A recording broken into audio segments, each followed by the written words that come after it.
Hi guys, so another day, another vlog. So andito tayo ngayon sa Terminal 1. Kasama natin si Ces, tsaka si Goy, yung family natin. So we're going to South Korea. Hanap tayo mga shoes doon or any items na pwedeng ibenta sa store. Then syempre vacation na din at the same time. Pakita ko sa inyo mamaya pagdating natin dun sa Myeongdong or sa Seoul. For now, dito tayo sa Pags. Tayo natin yung flight natin. Then tara, samahan nyo kami. Peace! Yan guys, so andito na tayo sa Seoul. Dito tayo nagstay sa may bandang Myeongdong. Then medyo late na tayo dumating, 9:40 na. Kaka-check-in lang natin. Then direkta tayo sa mga sneaker store. Try natin humabol. Tara, samahan nyo ako. Peace! So andito tayo ngayon sa Foot Locker Myeongdong guys.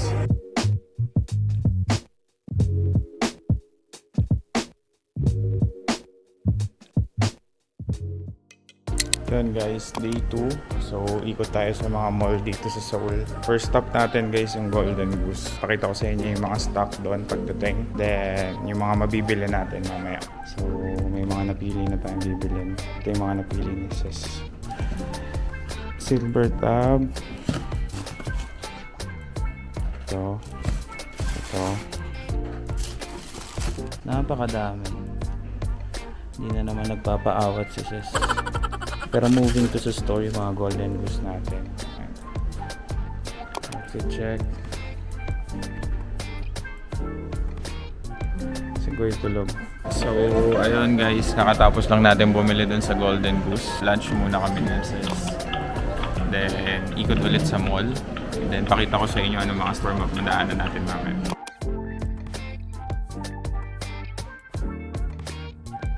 Yan guys, so dito tayo sa COEX Mall.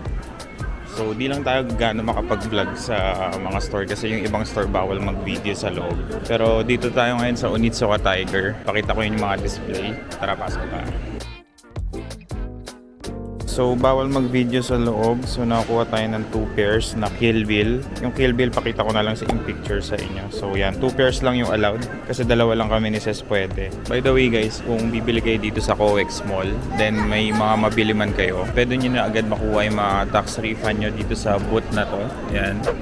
So right now, kiniklaim ni Ces yung mga tax refund namin. Actually, katabi lang siya ng Onitsuka. May booth dito. Pe-present nyo lang yung passport nyo, then yung receipt na kailangan nyo i-fill out. Maglalagay kayo doon na credit card details nyo.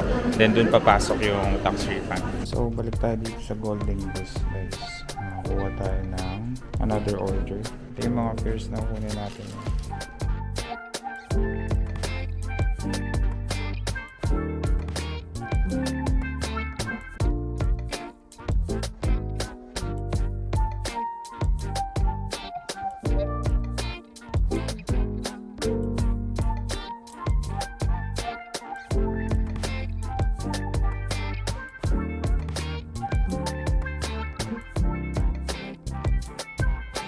Hi guys, so day 3. Dito ba din tayo sa Seoul, sa may Myeongdong. Ikot ulit tayo sa store. Tingin tayo na pwedeng mabibili. Then pakita ko sa inyo yung mga pwede nating bilhin. Dito ba din tayo sa Golden Goose. Kinokompleto natin yung mga bagong order. Pakita ko sa inyo yung mga binibili namin ngayon. So yan yung pink star. Then pink tab. Then yung lace niya parang silver na makinang. Puro ganyan. Tsaka itong glitter tab. Very neutral colorway. Sobrang ganda nito in person guys. So pag gusto nyo order lang kayo sa amin sa store. Sa next batch na natin siya papasok. Itong mga black tag na nire-ready. Ayan, sa atin din yan. Guys, ito yung mga orders natin day 3. Pakita sa inyo. Ayan. Actually, di pa kompleto yan guys. Namamroblema kami. Kasi kulang na yung pambili namin. Tapos madami pang orders. Pero good problem naman siya. Ito yung maganda sa pagre-resell. Nagta-travel ka sa ibang bansa at the same time nakakapag-bakasyon ka. Pero mas lamang yung trabaho talaga. Kahit nakakapagod, masarap. So, update namin kayo mamaya kung saan yung mga mapupuntahan pa natin. Tsaka kung ano mabibili natin. By the way guys, yung mga Golden Goose sa amin na pasabay, mas mura ng di-hamak compare sa mga SRP sa website. So, pag gusto nyo nang umorder, pwede kayo mag-message sa socials namin. Facebook, Instagram, pwede.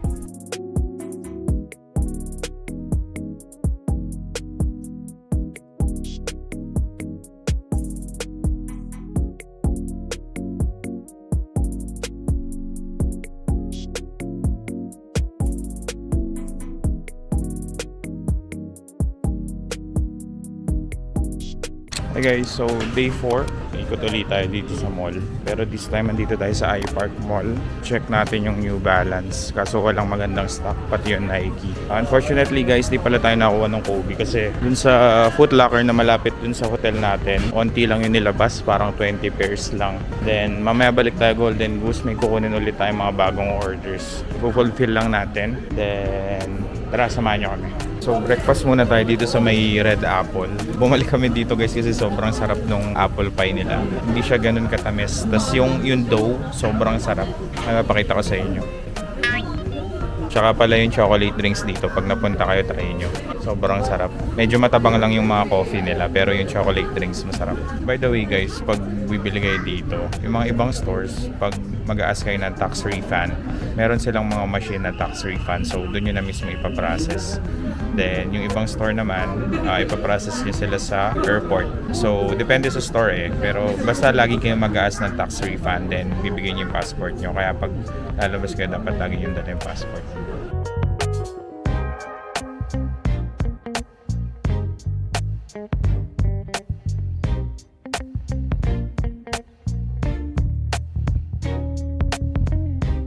Try natin pumili sa Foot Locker ngayon sa release ng Kobe. Pakita ko sa inyo mamaya kung makakuha tayo.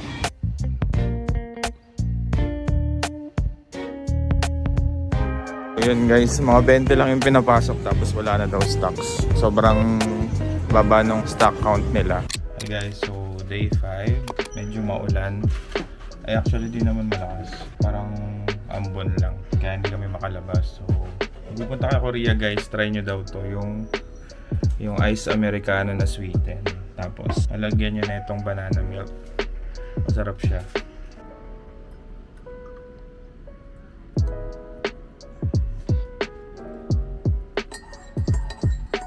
Yan, tapos saluin nyo lang. Panood ko lang to sa TikTok eh. Tapos tinaray ko, masarap. Bilhin nyo yung light guys, wag yung color green. Para hindi matamis. Yan, so nasa labas ng hotel yung Namsan Tower. So hindi ata siya nakikita dahil sa fog kasi umuulan. So dito kami nagstay sa G2 Hotel sa Myeongdong. So ito yung view. Surprise guys! So dito tayo sa Hanok Village. Nagre-rent tayo ng bokchon. Not sure kung bokchon yung tawag dito. Basta yung traditional dress nila. Then yung mga traditional na house pupuntahan natin. Pag bago kayo pumunta sa palace, pwede na kayo muna magrenta dito before kayo maglakad sa Hanok Village. Yan. So pahinga muna tayo sa sapatos ngayon. Last day today, then tomorrow uwi na tayo.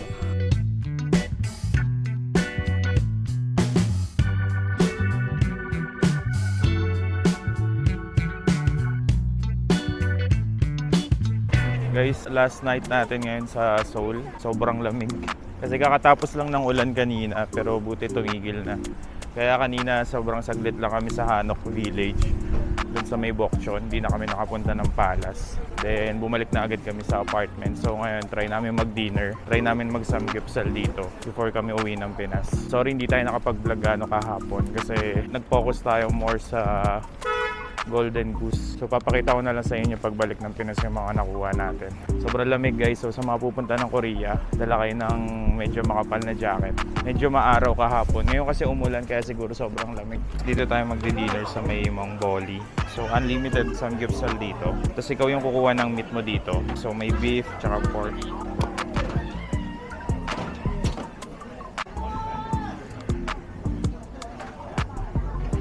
Tingnan mo naman yung mga cut guys. Ito top blade, then ito rib eye. Lahat yan unlimited. Tapos may bulgogi din. Bali meron silang Korean cabbage. Yan, ayun yung Korean cabbage. Tsaka yung lettuce. Tsaka itong perilla leaf. Then dito yung mga sides. May kimchi, yan, sili, bawang, mushroom. Tsaka itong sauce. Then, hindi ko alam kung ano to, tsaka onion. Ayun yung beef guys. So iba-ibang cut yan. Then ayun yung mga sides. Hindi ko alam kung pork to or beef. Then may soup. Guys, so dito na tayo sa store.